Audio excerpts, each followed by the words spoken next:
اللہ پاک جل شانہ نے سورۃ الکہف میں کچھ نیک لوگوں کا ذکر کیا ہے اور پورا واقعہ ان کا بیان کیا.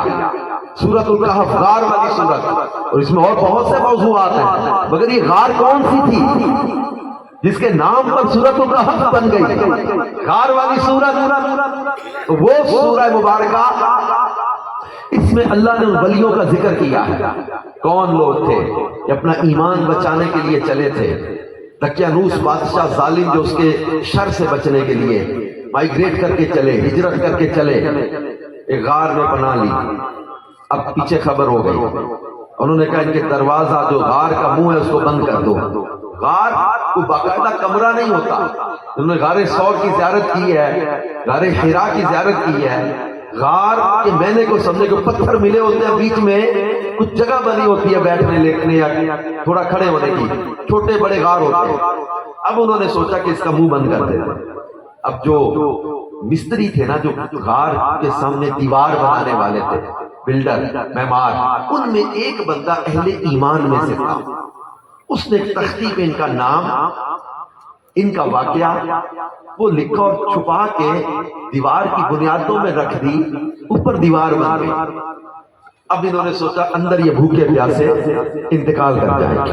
میڈیکلی سائنس کہتی ہے کہ چند دن تک انسان بغیر کھائے پیے ایکسٹرا آرڈینری جیے تو جی سکتا ہے. اس کے علاوہ چند گھنٹے، ایک دن، 2 دن، 3 دن، ہر ایک کی کیپیسٹی ہے. شوگر لو ہو جائے گی، بی پی لو ہو جائے گا، بھوکا پیاسا بندہ انتقال کر جاتا ہے. اب اندر اللہ پاک نے ان کو نیند عطا فرمائی، سو گئے.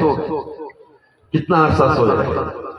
اب اس چیز کو پڑھتے، قرآن میں پورا واقعہ بیان کیا ہوا ہے. بعض لوگوں کو ہمارے غوث پاک کا 12 سال کا بیڑا ہی سمجھ نہیں آ رہا. ان کا اپنا بیڑا ڈوب رہا ہے اسی بات پر، غلط فہمی میں کہ یہ غوث پاک کے بیڑے پر ہی لوگوں کو غلط فہمیوں کا شکار کرنے بیٹھ گئے. اصحاب کہف 309 سال غار میں سوئے رہے. وقت بدلتے رہے، دور بدلتے رہے. ایک نیک بادشاہ کا دور آ گیا. اس کے دربار میں مناظرہ ہو رہا تھا کہ اللہ مردوں کو زندہ کرے گا، آخرت قائم ہوگی. یہ باتیں چل رہی تھی. مناظرہ طول پکڑ گیا. بادشاہ سجدے میں گرا، عرض کی مولا کو نشانی دکھا دے، کوئی نشانی دکھا دے، اہل حق کو فتح ہو جائے. ادھر اصحاب کہف کروٹ لیتے ہیں، نیند سے بیدار ہوتے ہیں. دیوار گر جاتی ہے، وہ سیدھا ہو گئے. اب یہ نیند سے اٹھے. قرآن پاک میں اللہ نے ان کی گفتگو کو بھی بیان کیا. جو آپس میں غار میں انہوں نے باتیں کی نا، وہ بھی اللہ نے بیان کی ہیں. آپس میں پوچھنے لگے کم لبثنا، ہم کتنا سوئے. تو آپس میں گفتگو میں ایک نے کہا لبثنا یومن او بعد یوم، ہم دن یا دن کا کچھ حصہ سوئے رہے. اب ان کو تھوڑی بھوک فیل ہو رہی ہے. اب بھوک لگ رہی ہے، کسی کو بھیجے باہر کچھ کھانا لینے کے لیے. اب یہ ان میں سے ایک ساتھی حضرت یملیخا گئے یا دوسرے وہ گئے کھانا لینے کے لیے. باہر دیکھا تو نقشہ ہی بدلا ہوا ہے، شہر کے حالات ہی بدلے ہوئے ہیں. نان بھائی کی دکان، روٹی والے کی دکان کی طرف گئے تو وہاں دور ہی بدلا ہوا ہے، نقشہ ہی بدلا ہوا ہے. حیران ہو رہے ہیں. نان بھائی کی دکان پہ جا کے سکہ نکال کر کہا مجھے کچھ کھانے کو دو گے؟ اس نے کہا یہ سکہ کہاں سے لیا؟ میرا اپنا ہے. اس نے کسی سے مشورہ کیا، لگتا ہے کہ اس بندے کو کوئی خزانہ مل گیا. کسی پرانے بابے سے پوچھا، اس نے کہا یہ تو دقیانوس دور کے بادشاہ کا سکہ ہے، یہ تو سکہ چلنا بند ہو چکا ہے. انہوں نے کہا پرانا وہ خزانہ اس کو زمین میں سے مل گیا ہے، اس میں یہ سکے بھی نکلے ہوں گے، بتا خزانہ کہاں ہے؟ اس نے کہا خزانہ کوئی نہیں، یہ سکہ میرا اپنا ہے. وہ کہنے یہ تو بند ہو گیا چلنا. کہنے لگے عجیب بات ہے، کل میں گھر سے لے کر چلا ہوں، کل میں گھر سے لے کر گیا ہوں، تم کہتے ہو آج سکہ چلنا بند ہو گیا. وہ کہیں دور ہی بدل گیا ہے. یہ 300 سال پرانا یہ تھا دقیانوس بادشاہ، اس کے دور پہ یہ سکہ تھا. اور تم کہتے ہو کہ میں کل لے کر کے آؤں.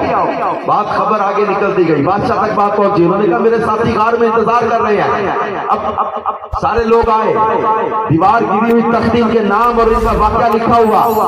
اللہ کی بارگاہ میں بادشاہ سجدے میں گرا, مولا تو نے نشانی دکھا دی, اہل حق کے لیے فتح کی ایک نشانی دکھا دی. اب اللہ رب العزت نے قرآن پاک میں ان کا ذکر کرتے ہوئے فرمایا ان اصحاب الکہف والرقیم کانوا من آیاتنا عجبا, بے شک وہ جو غار والے اللہ نے ان کو عجیب نشانی قرار دیا. اب قرآن پاک میں اللہ پاک نے ان کا ذکر, ان کا واقعہ بیان کرتے ہوئے پھر یہ ساتھ ذکر کیا کہ ایک کتا تھا ان کی چوکھٹ پر آ گیا تھا, ان کے ساتھ غار میں. اللہ پاک نے جب ذکر کیا اس کا, اللہ پاک نے کہا کسی نے کہا 4, 5واں ان کا کتا, 5, 6واں ان کا کتا, 6, 7واں ان کا کتا, 7 اس کو ذکر کیا.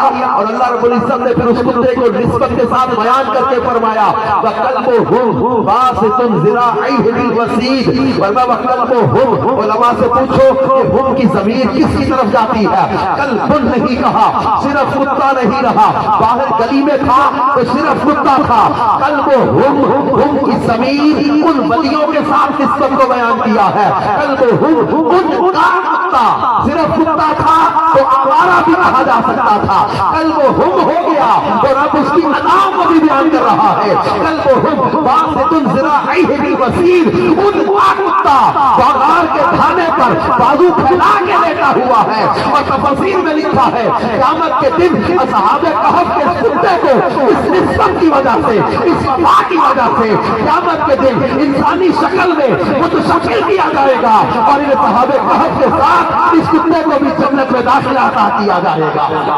اب نسبت کی بات یوں کرتے ہیں, اصحاب کہف کی غار میں اولیاء کی نسبت و سنگت ان کی چوکھٹ میں اگر کتا بھی آگے بڑھ جائے تو اللہ پاک اس کی وفا کو بھی ضائع نہیں جانے دیتا.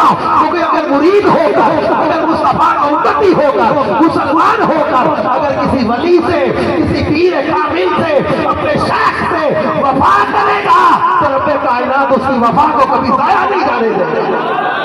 شاعر نے کہا تھا مرشد نے دوارے اتے محکم لائیے چوکا, نوے نوے نہ یار بنائیے بانگ کمینے آنوکا. یکدار گیر و محکم کی اپنے شیخ سے, اپنے مرشد سے, اپنے آسانے سے اپنی نسبت کو محفوظ رکھو, ادھر ادھر نہ دیکھو, ٹھوکریں کھاؤ. ایسا یہ نظر چاہیے. پھر اللہ پاک نے اصحاب کہف کے واقعہ کو بھی بیان کیا. اب یہ 309 سال یہ بغیر کھائے پیے, how it is possible they can live without eating and drinking, کچھ نہیں کھایا پیا, کچھ نہیں, 309 سال بغیر کھائے پیے ان کا زندہ رہنا ان اولیاء کی کرامت بھی ہے. پھر ان کے نام کے فضائل ہم نے پڑھے ہیں تفسیر بیضاوی کے اندر, تفسیر خاتم کے اندر, تفسیر مدارک کے اندر, تفسیر روح البیان کے اندر, تفسیر روح المعانی کے اندر, تفاسیر کے اندر ان کے ناموں کی برکتوں کو بیان کیا گیا ہے. اصحاب کہف کے نام کے بارے میں حضرت عبداللہ ابن عباس نے بیان کیا, تفسیر بیضاوی کے حوالے سے لکھا ہے کہ جناب ان کا نام اگر کسی جلدی آگ میں ڈال دو تو آگ بجھ جاتی ہے, کسی کشتی میں لے جاؤ اصحاب کہف کے نام کی برکت سے وہ کشتی نہیں ڈوبے گی. ان کا نام کسی رونے والے بچے کے گلے میں ڈال دو, بچے کو اطمینان ہو جائے. بخار والے کے گلے میں ڈال دو, بخار چلا جائے. گھر دکان پہ لٹکا دو, چور یا دن داخل نہ ہو سکے. اب اصحاب کہف کے ناموں کے 9 فضائل تفسیر بیضاوی کے اندر لکھے ہیں. تو میں یہ تفسیر پڑھتے ہوئے سوچ رہا تھا کہ جب اصحاب کہف کے ناموں میں ایسی برکت ہے تو میرے مصطفیٰ کی امت کے ولیوں کے ناموں میں کیسی برکت ہوگی.